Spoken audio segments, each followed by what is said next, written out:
مش قادره اوصف لكم كميه القهر اللي كانت جوايا. واحده صاحبتي كانت متجوزه وزوجها الاولاني كان مش قادره اوصف لكم بشاعته يعني. المهم هم انفصلوا وقعدت سنتين وربنا كرمها بعريس بسم الله ما شاء الله، يعني هو عوض ربنا. مش قادره اوصف لكم يعني عن انسانيته وحنيته. المهم عامل لها فرح، والمفترض ان هي كلمتني عشان انا والبنات نروح الفرح. عايزه اقول لكم اني طلعت الفستين علشان البس، مفيش ولا فستان جه فيا. حسيت انا بقى بالقهر، مش قادره اوصف لكم طبعا بقى، يعني بجد كنت مقهوره.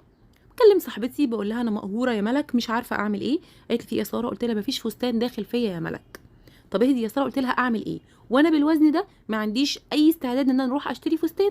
لا انا خلاص مش رايحه الفرح. قالت لي لا طبعا ما ينفعش، لازم كلنا نكون جنب اميره في اليوم ده، لازم تيجي. قلت لها طب اعمل ايه؟ قالت لي الحل سهل وبسيط، انا هخليكي تكلمي اماندا، الناس دي عندها كرسيهات فظيعه بتظبط الجسم جدا. قلت لها والنبي لو 10 كرسيهات ما هتعمل حاجه. قالت لي اسمعي كلامي، هم دايما منقذين ودايما بينقذوني، والكرسيهات بتخلي شيب الجسم رائع وجميل، كلميهم. المهم على طول كلمتهم وقلت لهم الحقوني. اماندا الحقوني.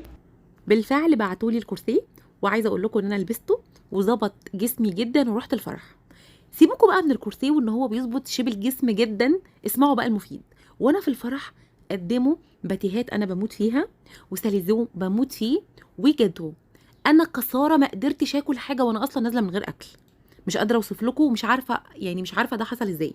بكلم برضو ملك، قلت لها ملك هو ازاي وانا في الفرح وجعانه كده وما اكلتش؟ قالت لي يا ساره الكرسي ده طبي بيضغط على المعده فبيخليكي مش قادره تاكلي. قلت لها طب انا عايزه البسه بقى طول اليوم، هيخليني مش اكل. وبالفعل عايزه اقول لكم ان الكرسي طبي، الكرسي برغم انه بيضغط على المعده بس في نفس الوقت مرن. انا بقيت اعمل ايه يا بنات بقى؟ البسه وانا رايحه اعمل شوبينج، وانا رايحه اشتري حاجات من الماركت، وانا نازله مع الولاد، وانا رايحه معاهم النادي، ما بقتش بقلعه الا عند النوم. فعلا يا بنات الكرسي بيضغط على المعده ويخليكي مش قادره تاكلي، بيخليكي يعني تاكلي اقل من نص الكميه. انا مش عارفه ازاي بس هو كده والله. كمان جبت منهم الباديهات دي، وكمان جبت منهم البناطيل الاسترتش. عندهم بناطيل استرتش فظيعه وباديهات تجنن. بصوا باديهات اماندا واسترتشات اماندا وهميه. عايزه اقول لكم ان انا دلوقتي مش لابسه الكرسي، انا بالفعل نزلت وزن. بقالكوا اكتر من شهر تقولوا لي ساره انت نزلتي وزنا، والله ايوه بلبس الكرسي. عايزه اقول لكم ان كمان رغم انه قوي جدا بس مرن، يعني بصوا تلاقوه ناشف كده وبيشد بس مرن جدا. البسيه واعملي الرياضه اللي انت عايزاها، خرجي زي ما انت عايزه، فظيع يعني بيظبط جدا. عارفين كان عندي الصبح مشوار في الشهر العقاري ولبسته وانا رايحه الشهر العقاري عشان كنت بعد ما هخلص هناك كان عندي مشوار، فقلت البسه بقى. يعني برغم الحر ده وهو فعلا بيمتص العرق.